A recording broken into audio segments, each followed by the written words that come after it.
পৃথিবী বিশ্বে কিছু জায়গা আছে যেখানে ইতিহাস শুধু বইয়ের পাতায় বা মিউজিয়ামের দেয়ালে বাঁধা থাকে না, সেই ইতিহাস চারপাশে ছড়িয়ে থাকে রাস্তার ধুলার সঙ্গে, পুরনো পাথরের নকশায় আর শতাব্দীর নীরব ফিসফিসানিতে। স্পেন ঠিক এমনই এক দেশ, একটা দেশ যেখানে ক্যাথিড্রেলগুলো দাঁড়িয়ে আছে সময়ের ওপরে ভর করে, যেগুলো বানাতে লেগেছে এক নয় দুটো নয়, পুরোপুরি প্রজন্মের পর প্রজন্ম। রাজপ্রাসাদ, বাগান, দুর্গ সবকিছু যেন এখনও ধরে রেখেছে রাজা, সুলতান আর সেই পুরনো গল্পবলদের ছোঁয়া। আর সেই ইতিহাসের মাঝে আছে অমর শিল্প, যা সময়কে থামিয়ে দেয় আর মনকে একটু গভীরে তাকাতে শেখায়। আর ঠিক সেখান থেকেই আমাদের আজকের যাত্রা শুরু। কোস্তা ব্রাভার ছেঁড়া কিনারায় দাঁড়িয়ে আছি, টসার দেমার। ভূমি আর সমুদ্রের মিলন এখানে এক অদ্ভুত রকম সম্ভাবনার দরজা খুলে দেয়। ক্যাটালোনিয়ার পুরনো পাথরের দেয়ালে যখন সোনালি রোদ নরমভাবে পড়ে, তখন মনে হয় ইতিহাস যেন আলো আর ছায়ার খেলায় নতুন করে জেগে উঠছে। মধ্যযুগের সেই নীরব প্রতিধ্বনি আজও ভেসে আসে ভূমধ্য সাগরের নরম ঢেউয়ের সাথে। ধীরে ধীরে ধুয়ে যায় পাহাড়ের গায়ে আঁকড়ে থাকায় পুরনো নগরী। সরু বাঁকানো পাথরের রাস্তা সাদা ঘরগুলোর ভেতর দিয়ে ঘুরে চলে, যেন শতাব্দীর গল্প বহন করে নিয়ে যাচ্ছে। এক সময় ছিল শক্তিশালী উপকূলীয় দুর্গ, টসারের প্রতীকী ভিলা। 7 শতাব্দীরও বেশি সময় ধরে পাহাড়ের মাথায় দাঁড়িয়ে থাকা এই কেল্লার প্রাচীর উঠে গেছে প্রায় 24 মিটার উচ্চতায়। টার্কুয়েজ পানির ওপর দাঁড়িয়ে থাকা এই প্রাচীর যেন পাইরেট আর আগ্রাসনের বিরুদ্ধে ইতিহাসের দৃঢ় সাক্ষী। এখানে হাঁটলে শহরের আধুনিক শব্দগুলো মিলিয়ে যায়, শুধু থাকে লবণাক্ত বাতাসের স্পর্শ আর দূরে কোথাও পায়রার ডাকা, একটা অনুভূতি যেন সময় কিছুক্ষণের জন্য থেমে আছে তোমাকে ভাবতে দেওয়ার জন্য। প্রাচীন প্রাচীর আর পরিবর্তনশীল সমুদ্রের মাঝে একটা কোমল সমঝোতা তৈরি হয়েছে, ধৈর্য, ক্ষয় আর পুনর্জন্মের চিরন্তন গল্প। টেড ন্যাশনাল পার্ক, এই উঁচু আগ্নেয়গিরির মধ্যে টেনেরিফের আত্মা আগুন আর সময়ের ছোঁয়ায় গড়ে ওঠে। আকাশ এত স্বচ্ছ যে মনে হয় নীল রংটা গুঞ্জন করছে। বাঁকানো পাথর আর সোনালি পামুসের ক্ষেত্র কানারে দ্বীপের সবচেয়ে বড় জাতীয় উদ্যান জুড়ে ছড়িয়ে আছে।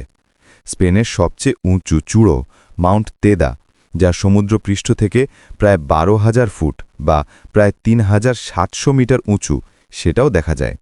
শতাব্দী ধরে প্রাচীন গুয়াঞ্চে জাতি এই জায়গাটাকে পবিত্র মনে করত, আর প্রথম অভিযাত্রীরা এই চাঁদের মতো ভূদৃশ্য দেখে বিস্মিত হয়েছিল, যা আগ্নেয়গিরির আগ্নেয় গর্ভ থেকে তৈরি। নিচে অনেক পুরনো সভ্যতার ধ্বংসাবশেষ। সঙ্গীতের মধ্যে নীরব পাথুরে স্তম্ভগুলোর মাঝে দাঁড়িয়ে সময় যেন থেমে যায়, বাতাসের নরম গান শোনার আমন্ত্রণ জানায় আর ভাবতে শেখায় কিভাবে পৃথিবীর অন্তরতম শক্তিগুলো সৃষ্টি করে, ধ্বংস করে, আবার শুরু করে।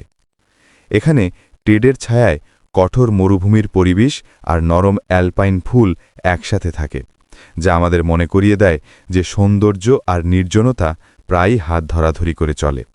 হয়তো এমন জায়গায় যাত্রা মানেই আমাদের নিজের মধ্যে বিস্ময়ের খোঁজ, যা স্থায়ী কি তা বুঝতে সাহায্য করে। কোস্টা দেল সোল, নুরহা, শুধু রোদে ঝলমলের সমুদ্রতট নয়, এই ভূমি যেন আন্দালুসিয়ার ঐতিহ্য আর ভূমধ্যসাগরের শান্তির এক জীবন্ত মোজাইক। দক্ষিণ স্পেনের নুরহার কাছে ফিরোজা ঢেউ এসে মিশে যায় সোনালি বালিতে, যার দুপাশে দাঁড়িয়ে আছে খাঁড়া পাথুরে পাহাড় আর সাদা রঙের ঘরগুলো, নজর রাখছে বিস্তীর্ণ কোস্টা বেল সোলের দিকে। শতাব্দীর পর শতাব্দী ধরে এই উপকূল স্বাগত জানিয়েছে ফিনিশীয় বণিক, মুরগণ আর আধুনিক পর্যটকদের।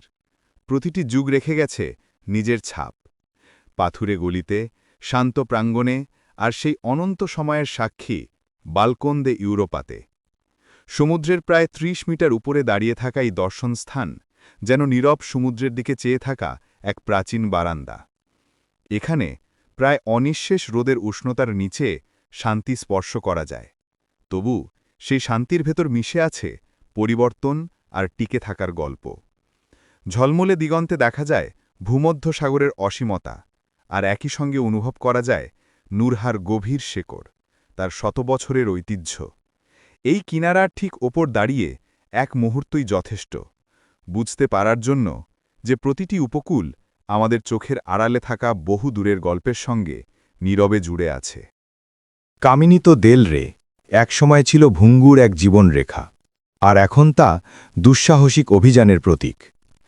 স্পেনের মালাগা শহরের বাইরে খাড়া পাথুরে পাহাড়ের গায়ে ঝুলে থাকা এই সরু পথ যেন প্রকৃতির মহিমা আর মানুষের সাহসিকতার চিরন্তন টানাপোড়েনের গল্প ফিসফিস করে বলে। নীলছে নদীর অনেক উপরে ঝুলে থাকা এই পথ কখনো কখনো মাত্র কয়েক ফুট চওড়া, আর পুরোটা মিলে প্রায় 5 কিলোমিটার। সূর্যালোক ভরা ক্যানিয়ান আর মাথা ঘোরানো গিরিখাত জুড়ে এই পথ সাপের মতো পেঁচিয়ে গেছে। 1900 সালের শুরুর দিকে আশেপাশের হাইড্রোইলেকট্রিক প্ল্যান্টে যাতায়াতের জন্য এটি তৈরি করা হয়েছিল। 1921 সালে স্পেনের রাজা আলফন্সো ত্রয়োদশ এই পথ পাড়ি দেওয়ার পর এটি রাজার পথ নামে কিংবদন্তিতে পরিণত হয়। সময়ের সাথে সাথে পুরনো পথ ভেঙে গেলেও কিংবদন্তি টিকে থাকে।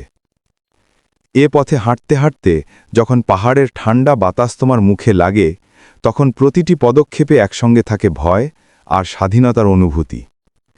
বিপদের একদম কাঁচা আঁচ আর প্রকৃতির শান্ত সৌন্দর্য যেন পাশাপাশি দাঁড়িয়ে তোমাকে বলে, কোথা দিয়ে হাঁটছ শুধু সেটাই নয়, বরং তুমি কেমনভাবে পৃথিবীর গল্পগুলোর মাঝ দিয়ে এগিয়ে যাচ্ছ সেটাই আসল।